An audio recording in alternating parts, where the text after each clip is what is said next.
Hi, everyone. Welcome to episode 9 of the Female Firesides podcast. I am your host, Emily Brandenburg, and this podcast is all about sharing the stories of female entrepreneurs. Today, I have guest Joan Hale, who, and I love this, she just described herself to me as a Pandora's box. So I am thrilled to welcome her to the podcast. Thank you so much for joining us today, Joan. Thank you for having me.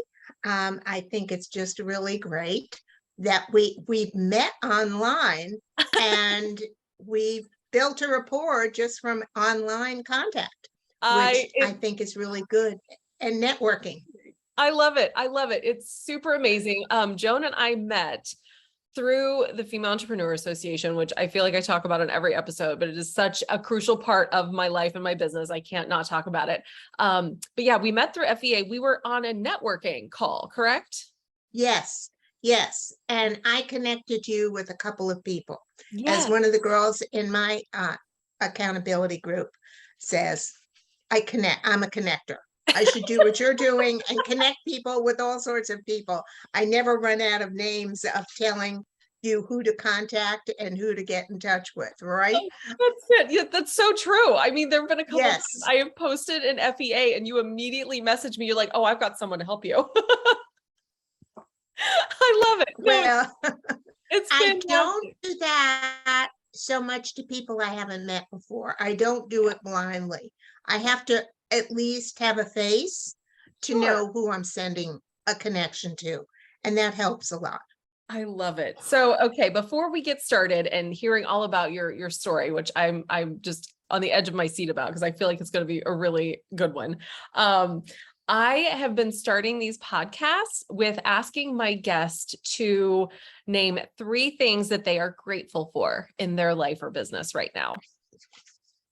Well, 3 things I am grateful for. First would be my health and the fact that I'm still here.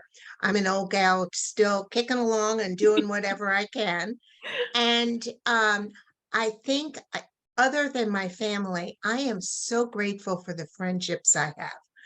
Everything I have done in life have been with my friends, have supported me, brought me through so many things. And most of them I'm still in contact with.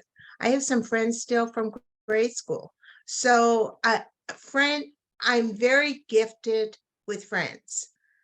And my kids. So that's probably what I am most grateful for, and grateful for the successes I've had. So I think I gave you 4 things. Yikes. That is perfectly fine. That is perfectly fine. I love that. Oh, that's so incredible. Oh, that's so inspiring. Okay, so why don't you start by telling us a little bit about like what your business is, what you do, and just how you got started? Well, it's probably my 4th career, if you want to say career as careers go. That's incredible. I am a breast cancer survivor, and through that struggle of 10 surgeries and 2 bouts with breast cancer, my girlfriends who were by my side the whole time, I never went to I was so lucky. I never went to an appointment by myself. Wow. I had 2 friends sit through surgery. They were there when I woke up drinking screwdrivers. So that was real. They got juice from the nurse, and one of them had a little thing of vodka. And I mean, that was the whole thing. So, and I still laugh about that. One was rubbing my head as I awoke. And then my son came home during chemo and all of that, but they were there through all the surgeries. So this new business that I'm working on now, came from that. And I struggled with the name, and I wanted to call it With the Help of My Friends, but of course it's a Beatles song. So how do I get by with the help of my friends? So, I mean, how could you possibly do that? So a relative came up with Necessary Comforts. So I manufacture here in Louisville with another friend, a garment for post-surgical drains. And it is called Necessary Comforts because you need to have a comfortable garment to wear with this terrible attachment to your body for up to 2 weeks with these drains. So we struggled with that. And our bestseller, my friend came up with, she has never had breast cancer, but she came up with our shower version, which is by far our bestseller. And we're getting ready to get it on Amazon. So that's pretty exciting. Oh my God. So before that, my background really was nothing to do with what I'm doing now. I worked in early days on Madison Avenue. I was a Gal Friday, which really was an administrative assistant today. But Dick, who I still talk to, always says, he'd say, call my girl. But I ran the show. I mean, I did everything that there was to do there. So it would be like an executive administrative assistant. I think in the 80s, those titles changed. But I did that to start with. Met a guy who's, felt just knocked me off my feet, wound up getting married, moving to DC and from New York. And I couldn't find a job because I couldn't type fast enough. Oh my God. Correct. I am dead serious.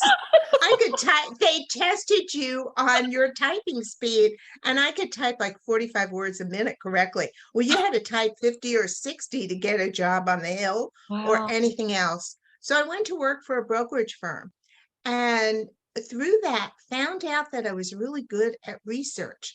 I used to track missing trades, and I wound up being the cashier in the back office, and I never didn't find a trade or a security that was lost because it was pre-computers. So there was it was paper tracking.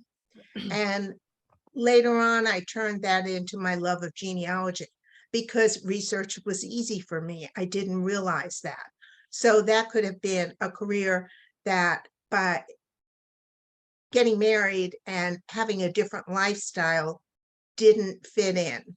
So my ex-husband had a lot of joy in traveling. And in the early 70s, in a Volkswagen bus, we traveled 18. That's why I love what you're doing, Emily. You didn't know that's why I loved it. And we drove 18,000 miles in Europe in 7 months. knocking your feet, I'm knocking you out, I think. Yes. Oh my gosh, that is insanely awesome. I knew there was something about you. I knew that I was going to enjoy this chat. So my kids used to say, they'd show their friends the picture of me in front of the bus, and they'd go, "Peace, brother." And I'd say, "No, honey, mommy wore knee socks." So I wasn't a hippie. Anyway, we had a grand time and got deep into Eastern Europe. Did not get to Northern Africa, which I wanted to do. With the way our visa, in those days, it was still the Cold War, and it really was important where the visas were in your passport of which countries you could go to and not go to. So that changed it a little bit, and we met a couple of fabulous Dutch couples that we traveled with and went back and stayed with them before we went home. But generally we had a great time, and I saw paintings I'd wanted to say. I looked in art books when I was young and saw all those. And I didn't tell you that. I was orphaned maybe at about 16 and stayed at the school I was at, run by the Sisters of Charity in New York, in Westchester. So I used to sit in the library a lot and look at art books. And so when we got to Europe, I got to see these Rubens and things stacked on the walls that I had just seen pictures of. Oh my God. So we came home, and I was expecting my first child, unknown to me then, and not, so that was the first recession in 72, 73. And my ex-husband couldn't find a job. Oh no. And then there was this community development corporation in Kentucky, and that's how we wound up in Kentucky. And I have never left since I've been here. Wow. So my oldest son was born in DC. And then we moved here, and I've lived in 2 cities in Kentucky, and now I'm in Louisville, Oh, and pretty happy here. Moved here by myself. I've never looked back. wow. Um, so um, I love that so much. I'm actually, my family's from Kentucky. I don't know if you knew you that. never told me that. We talked when you were in either Knoxville or Nashville or something. You were below me there for a May have while. been Nashville. I was in Nashville. Yes, you were in Nashville below me. So that was Gotcha. um, Yeah. that was So that. my And family's from Beattyville. I know Beattyville. It's near Berea. I lived in Berea for a while. I know Berea, Beattyville. Berea is lovely. I love, so I'm gonna tell a brief story here about myself. I used to be a clogger. Let that sink in. I was a clogger and we did competitions. We went to Berea for a competition. That is amazing. And we both, there's another connection. I always wanted to do that. Oh my And God. I never did. I thought I could do that. But what I wound up doing when the kids were little is I realized we needed, with these other babies and us, we needed more money. So I started a manufacturer's rep agency, a small agency. And one of the most major lines I had was Crabtree and Evelyn, the toiletries, Yes. which don't exist. I was an award-winning salesperson with Crabtree and Evelyn. I represented them for over 35 years, Oh my God. and I was their longest term independent rep. Oh my God. And I represented North American Bear, Muffy Vanderbear, just really fine lines. Yeah. And when the kids grew up, I opened a showroom in Columbus, Ohio, and I started fooling with watches. People were wearing these big clunky watches, and I really liked those. So there was a guy I was buying them from, and he said, you should sell these. And I said, oh, I don't want to go into another business. So, well, anyway, I wound up buying some watches. I had a little corner in the showroom that said, Jones, watches to go. Oh my People God. would ask me for bracelets. And then I thought, I need to go in the jewelry business. So it happened by accident. So I have a wholesale jewelry company called Lydia Rose. And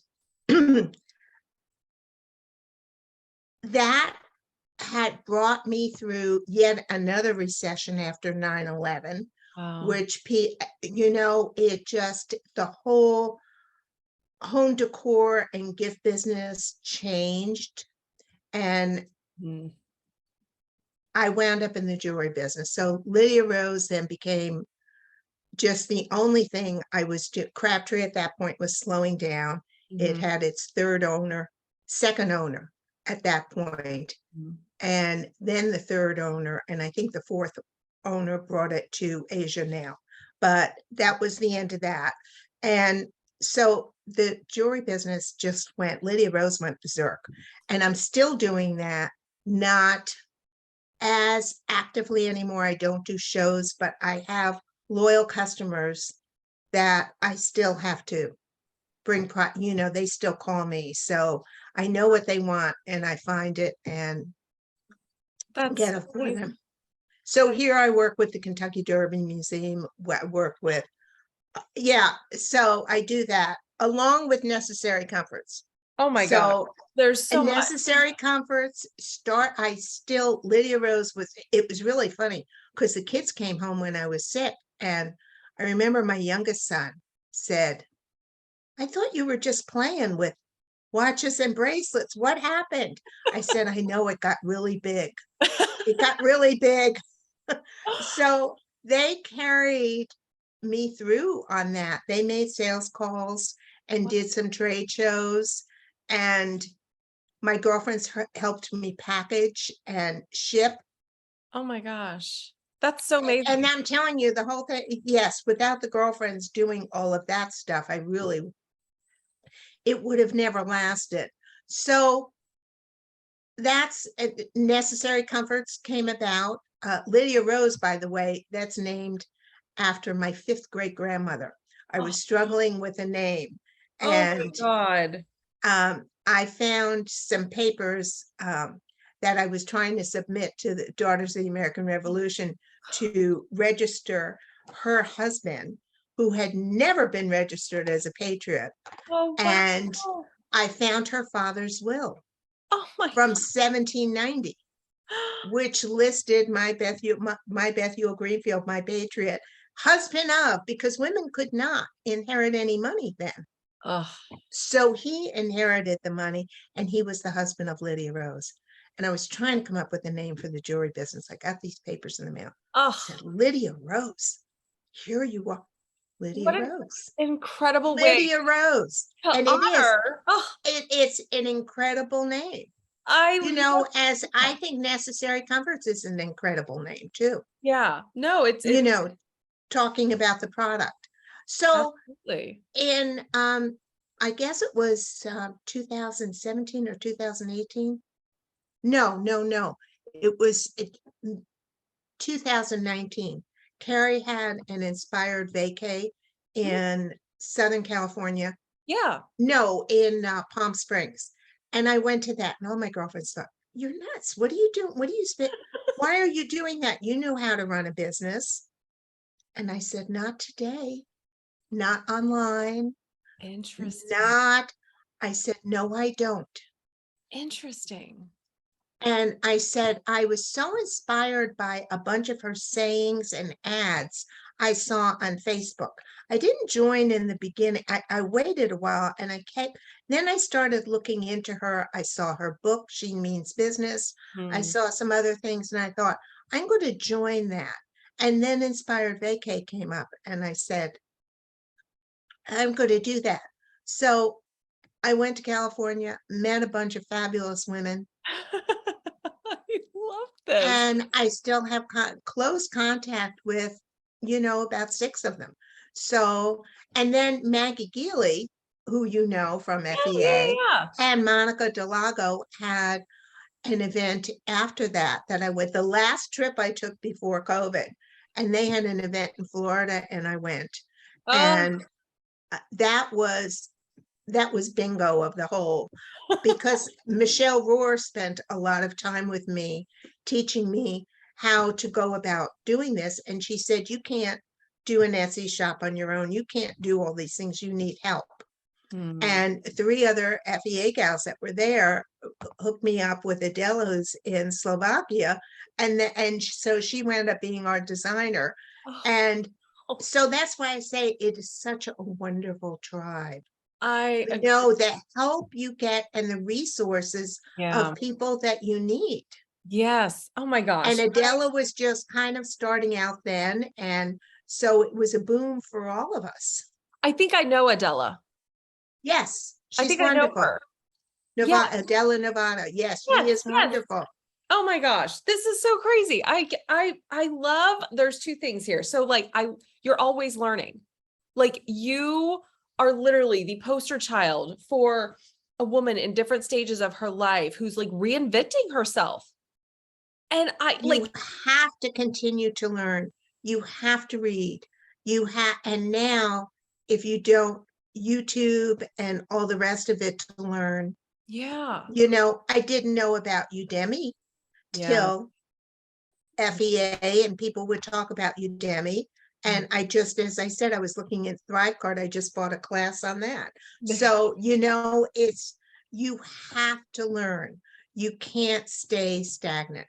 Oh my God. I love this so much because I actually, a lot of my clients are in your age demographic, but I will tell you, the majority of them are so angry about the online space rather than, because you take an approach that's just like, okay, well, the world's changing and let's, we've got to hop on board. We've got to keep learning and to not get left behind kind of a thing. And I've dealt with so many people who just get so angry about the fact that now businesses are online and now they have to learn that.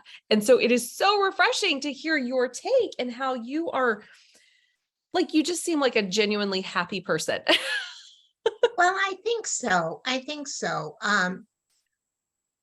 of the online stuff I absolutely hate. I hate the rages online. I hate the political stuff online. and how it's become all manipulated. Mm. I hate that I sit here and just blow time watching reels. And I'm like, what did you just do?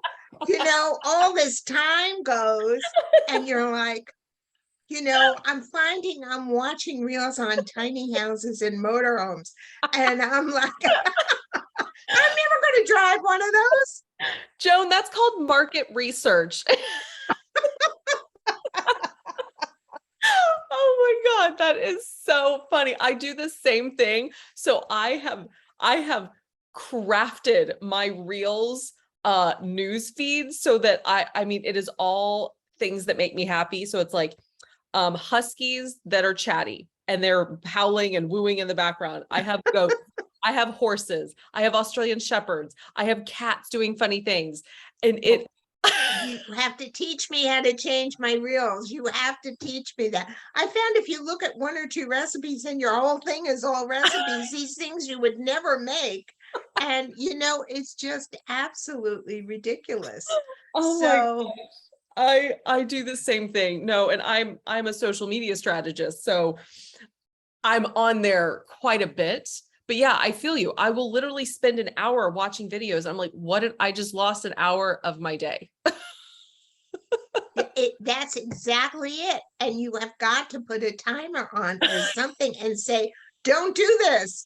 It's like games, games online. You can't do that. One of my girlfriends said, oh, play this cube block with me, which is kind of like Tetris or something. And I had to take it off my phone because I was sitting there doing it, and mindless time. It is. But I will say there are some very talented people out there who are putting out some hilarious video content that just like makes my world a better place. So I am very much thankful for that, even though if I do get distracted from the rest of my work. But I love how much variety you seem to have had in your careers. I have had a very broad life and a lot of experiences. And I now look back and think I have not written about them. I have not shared many of them. And I really do need to concentrate on doing that. And I think spending so much time writing orders and just brief descriptions on jewelry, I've lost a little bit of my art of writing. Gotcha. And I struggle with that. In the beginning of the pandemic, I was doing journaling on Clubhouse a lot in the morning. Yeah. And that helped a little bit, but then I kind of let that go. Gotcha. I stopped doing Clubhouse, just was very interesting to do for a while. Yeah. I mean, I found an Amazon coach on Clubhouse that's 30 miles from me. Oh my gosh. Who knew? I mean, that I didn't know, but I sort of deleted Clubhouse as well too, because you can spend too much time doing that, talking to other people. Yeah. And so, and it's hard not to give your opinions, but the political stuff really was starting to bother me. So, yeah, that's why I left Facebook. I'm on Facebook because I have to be. I run Facebook ads for clients. yeah, And so I have to be on there. I can never officially delete my account, which I hate. But Facebook was always so much more toxic to me, like between the politics and between just people being mean. Like I was in a lot of groups on Facebook, particularly groups for like, so when I first started in web design, I was in some like web design groups and HTML and CSS when I was teaching myself how to code.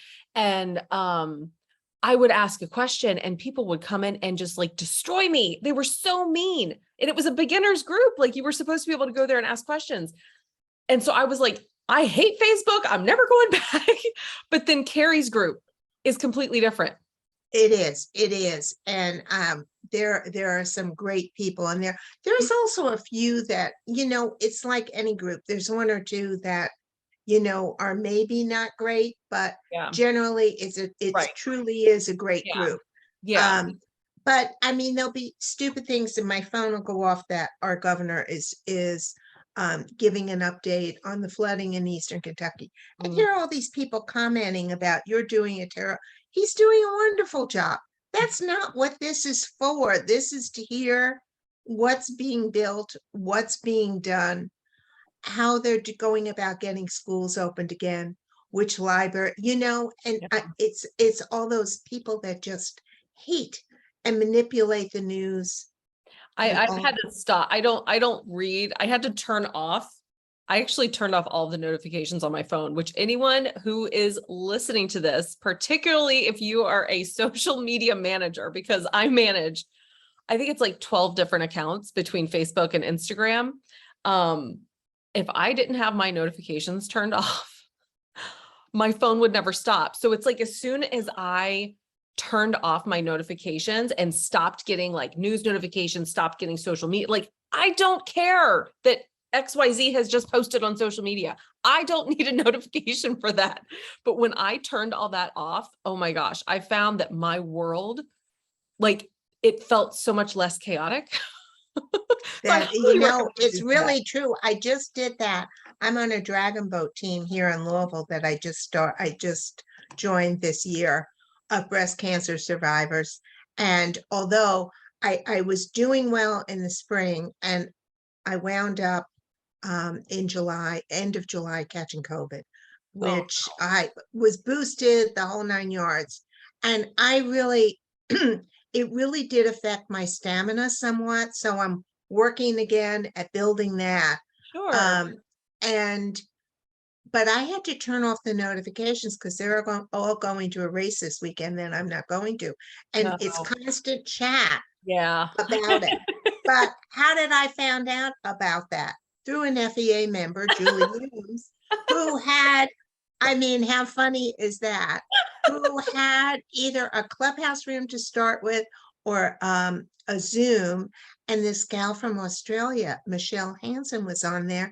And Julie said to her, I think Julie and she network all the time. And Julie said, Joan's a breast cancer survivor too. So she said, are you dragon boat racing? And I said, no, and forgot about it. And then in Clubhouse with Julie, this Michelle was on there again. And I looked it up right away and I joined a local team. Oh my gosh. I don't think I know what that is. Dragon boat? It's a very long boat. Oh my God. And there's 20 plus women in it. This is amazing. And you paddle, pull, and they race. Oh my and gosh. It's really amazing. So I've paddled with them on the Ohio River. Oh my gosh. This is so great. I love this so much. So much variety. I love that you don't seem to be afraid to try anything new. And that's what I love. I'm a little bit nervous. I really wanted to go horseback riding, and I'm a little nervous. When I was younger, I used to ride a lot, and I am a little nervous about doing that. Yeah. Falling, breaking something, and having that slow me down. That's the only thing I don't like to do. But what I will say, when you say I'm not afraid to try anything new, I go to a lot of networking things. And sometimes the white hair is a turnoff for younger women. And it shouldn't be. It's really interesting, Emily, to experience that ageist discrimination, so to speak. Like, what could you possibly know? What could I learn? I was at one event I think my hair was blonde at the time. And I went to one event, and one gal said to me, oh, you were the one taking notes. Because I had a little notebook and I wrote down a few things. Okay. I'm 38 years old and I'm literally taking notes as we speak. Yeah. And I was like, yes, I do. So if I want to get in touch with someone, I'll have their information. Yeah. And I said, very beneficial to me, and just smiled at her. And everyone turned around like, why did you even say that?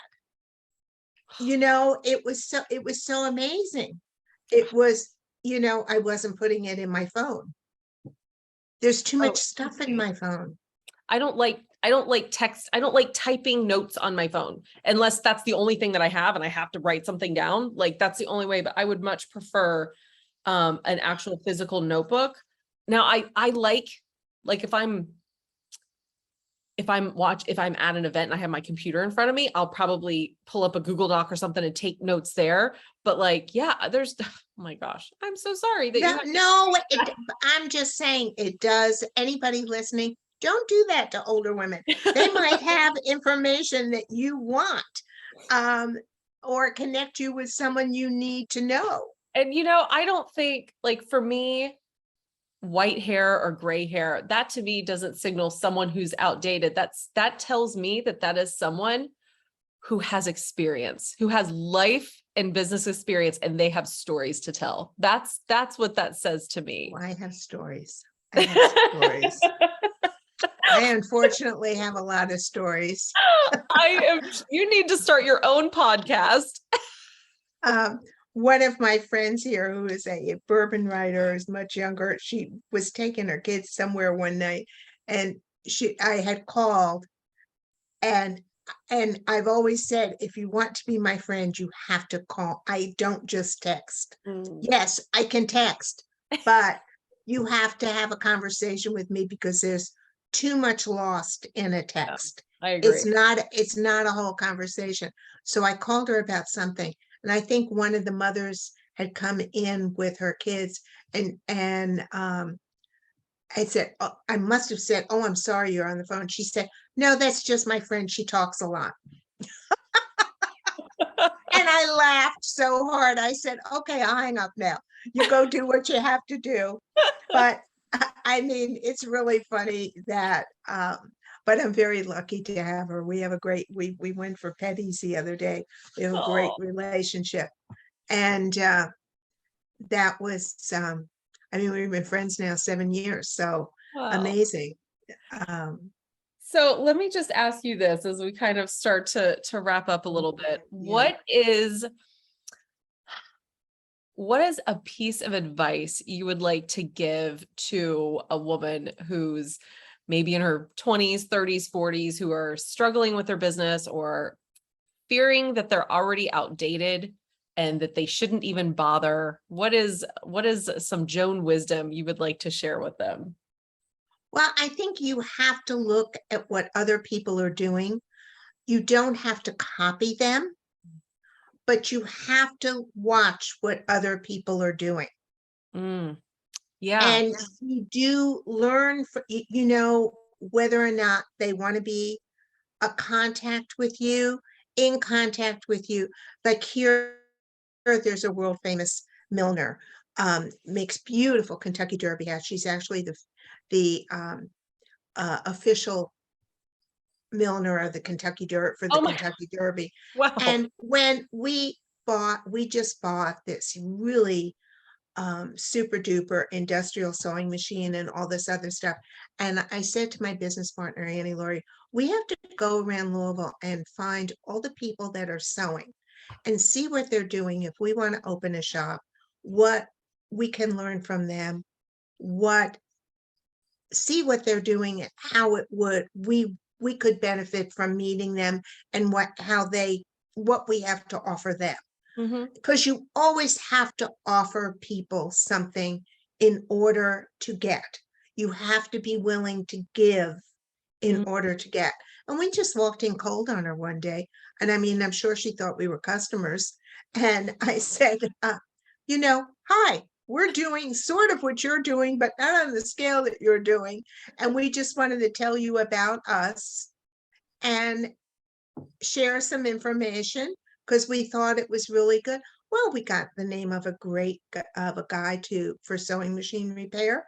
Turned out we were both buying fabrics from the same source. Oh, wow. I shared some stuff with her. And the best thing she taught us was, in her first shop, she didn't have enough outlets. Oh my God. She didn't have enough electricity. That never occurred to us. Oh, wow. Yeah, I guess. That how important that would be. Yeah. You could blow with machinery, that just Yeah. never, because an iron pulls a lot of watts or whatever, Yeah. so that was fabulous. Well, she posted on Facebook that her sister had breast cancer. Mm. And I said, I'm going to come down and bring you one of our products. So I said, we have to help one another. So I'm headed down there this afternoon Oh, to give her one to gift her sister. oh, Because she gave us some wonderful information. So I yeah. think you always have to be thinking of what can you give, Oh, as well as taking information. What do you have to offer at the table? I love That's probably the better way to say it. What do you have to offer at the table? Who can you connect them with? Who can you tell them about? What you don't want to run their business and tell them how to do their business, right. but you can also give sources. And I love that because I feel like a lot of times, particularly in the online space, there's a lot of cold DMing going on, which I don't like. But just helping without strings attached. A lot, Yeah, a lot it of, comes back. It comes back to you. yeah, yeah. And just sitting in a place of value and just acknowledging what you can offer and just providing that value. And you're making me think about my own strategy in business because, of course we want to make money with our businesses. Of course, Yeah, like we have to make money, but if that's the like number one, if that's all we're thinking about, we're missing all the good stuff. we're missing the connections and we're missing Yeah. all the other stuff. If we No, think it is. about It's really important. Yeah, if we Um, think about it, not in terms of sales and selling, but think of it in terms of what value can you give someone? How can you help them? How can you give, like, what can you offer? Like you said, what can you offer at the table to help make their life better, essentially? it comes back to you. Mm, It always comes back. Everything runs in full circle, and it's an extremely small world. As big as it is, it's an extremely small world.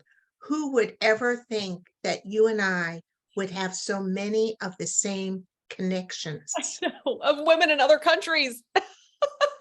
Yeah, I know. And even women in other states here, or Yes. women in other businesses, Um, it is such a small world. it really is. I Well, mean, I didn't know you were from Beattyville. That's really, really I funny. know.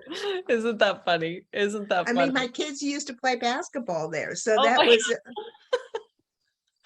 Oh my gosh. Yeah, no, that is crazy. They have a genealogical library there. Um, I actually went down to it one time to do some research because the Brandenburgs settled there. There are so many different spellings. It was almost impossible. And they never went by their given name. They only went by their nicknames. And so trying to like match them, I may have to ask you for some advice on how to. no, I can, yeah, and I can do that. I do. I'm actually the registrar for our chapter of Colonial Dame 17th century. So Wow. I do some lineage society stuff, Yeah. and that, yeah, Oh, that's that's funny. amazing. I didn't tell you that. Well, Joan, this has been an absolute pleasure. I feel like we could talk for hours and hours and hours, and I still stand by. I think you need to start your own podcast and share your stories and your life experiences because I have been just completely engrossed in all of your stories. And I would love to hear more about. I still cannot get over the 18,000 miles across Europe. Well, that was a long time ago, but I saw a lot. I went to Romania, so that was really a cool thing. Oh, Um, but do you want to tell your listeners Necessary Comforts is yeah. on Etsy? Yes. Um, we're a post-surgical drain garment, and anyone listening to use Emily as their code for a 10% discount. Thank you so much. That's so kind. And I don't know if I had ever mentioned this before. My mother actually passed away from breast cancer. It was 5 years ago last month, actually. Mhm. So I have the utmost respect in your business. And I think it's such a beautiful thing when a business is born out of a desire to really help other people. And I think that what you provide is just such a beautiful thing. So thank you for giving our listeners a discount if they are in need of that. And of course, I will have all of your information on my social media, on the podcast Thank you. information, the podcast description. And this is also going to be on YouTube. It is a recorded video as well. And all of your information will be there. So they Thank will you be so able much. of course, and they will be able to find you and hopefully follow along in your many life journeys. But again, thank you so much for being on. It has been an absolute pleasure today. I've enjoyed it too. I've enjoyed our one-on-one because I've wanted to do that for a while with you. Oh, So I that's love it. just great. I love it. Well, I hope we have more of these in the future. Yes, yes. So All have a super day. Enjoy that Cooperstown area. right. Some of my ancestors are a little bit east for well, Alexandria Bay area up by the Thousand Islands, Watertown, Oh, and all those little towns around there. I went up oh, there trooping around in courthouses and libraries, and my great grandparents lived in Watertown, New York. that's funny. There's a couple of really good sources up there. Oh my I'll God. send you the link for Okay. the Jefferson County Genealogical Society. That is so funny. So see, we have a connection. Oh Who my God. knew? This Who is knew? too much. This is too much. Awesome. Well, Love it. thanks again, Joan. Okay, Emily, you take care. Thank you for interviewing me. I enjoyed it very much. Of course.